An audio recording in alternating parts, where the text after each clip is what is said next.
আপনার কাছে ভোট চাইতে আসবে, আপনি বলবেন আপনি নামাজ পড়েন কিনা আগে তাই বলেন। ভোট চাইতে আসবে, আপনি বলবেন আপনার মুখে লম্বা চাপদারি কোথায় আমাকে বলেন। ভোট চাইতে আসবে, আপনি বলবেন আগামীর 5 বছরে আপনি এই গোদাগাড়ির জন্য কি করবেন আমাকে লিখে দিয়ে যান। ভোট চাইতে আসবে, সোজা ভাষায় বলবা আপনাকে ভোট দিব সম্মানের খাতিরে, স্যালুট মারলাম পা দিয়ে হাত দিয়ে, কিন্তু ভোটে যাওয়ার পরে যে রূপ চেঞ্জ হয়ে যায়, এখন হাত দিয়ে মারলাম পা দিয়েও মারলাম, রূপ চেঞ্জ হইলে হাত দিয়ে না পায়ের জুতা দিয়ে আপনাকে মারব। ওই সব ধান্দাবাজির সময় শেষ, দেশ পরিবর্তন হয়েছে। আগামীর বাংলাদেশে ক্ষমতার চেয়ারে আমরা কোনো নারীকে আর বরদাস্ত করতে পারবো না। লাস্ট কথা, শেষ কথা, দেখা যাক গোদাগাড়ির মানুষ আমাকে কেমন করে রেসপন্স করতে পারে।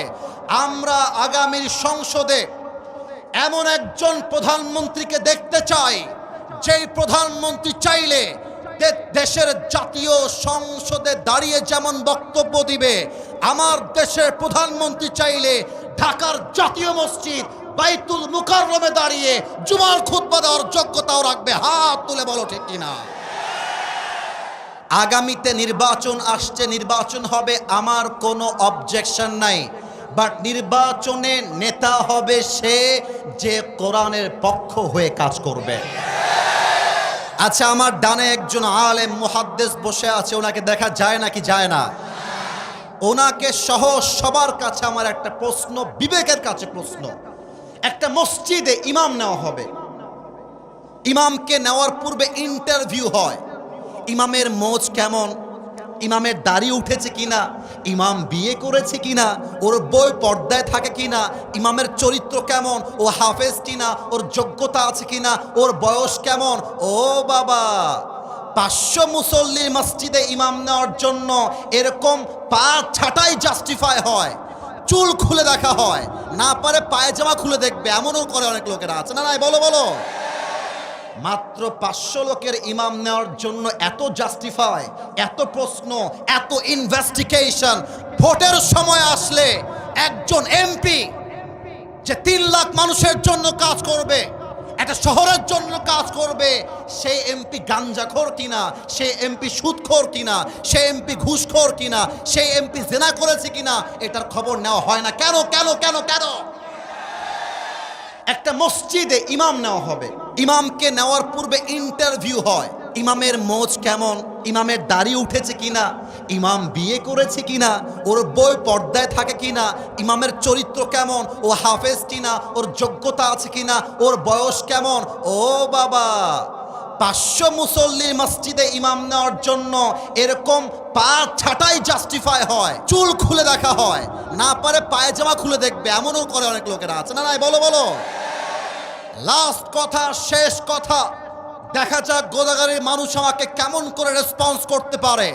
আমরা আগামীর সংসদে এমন একজন প্রধানমন্ত্রীকে দেখতে চাই, যেই প্রধানমন্ত্রী চাইলে দেশের জাতীয় সংসদে দাঁড়িয়ে যেমন বক্তব্য দিবে, আমার দেশের প্রধানমন্ত্রী চাইলে ঢাকার জাতীয় মসজিদ বাইতুল মুকাররমে দাঁড়িয়ে জুমার খুতবা দেওয়ার যোগ্যতাও রাখবে। হাত তুলে বলো ঠিক কিনা।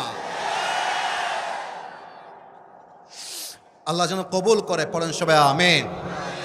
আপনারা কি আমার কথাগুলো রাগ করলেন? আমি যে কথাগুলো বললাম, 2 ঘন্টা ওয়াজ করলে যেই কাজ হতো আধা ঘন্টায়, আমার মনে হয় সেই কাজটা হয়ে গিয়েছে। আপনাদের বউ আছে কার কার একটু হাত তুলেন। বউ আছে? আচ্ছা, বউ আছে, হাত নামান, হাত নামান। এবার তোমাদের যাদের বউ নাই, কপাল পোড়া হতভাগা সিঙ্গেলরা হাত তোলো সবাই। ক্যামেরাম্যান জলদি ফোকাস করো। কারো বউ নাই? আমি বিশ্বাস করি না। আল্লাহ সবাইকে দিনদার নেককার বউ দিয়ে দিক, পড়েন সবাই আমিন। আহারে আব্বা বোঝে না রে, আব্বা বোঝে না। শীতকালে যার বউ নাই তার জীবনে কিছুই নাই। আল্লাহ প্রত্যেকটা যুবকের ঘরে ঘরে বউ দান করুক, পড়েন সবাই আমিন। 3টা তাকবীর দিয়ে তাফসীর শুরু হবে। প্রথম তাকবীর দিবে আমার বিবাহিত ভাইয়েরা। বিবাহিত ভাইয়েরা একটা কাশি দেন।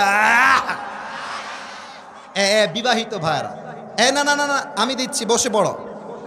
বিবাহিত ভাইয়েরা, আমি কিন্তু আপনাদের পক্ষে আছি, বিপক্ষে নই।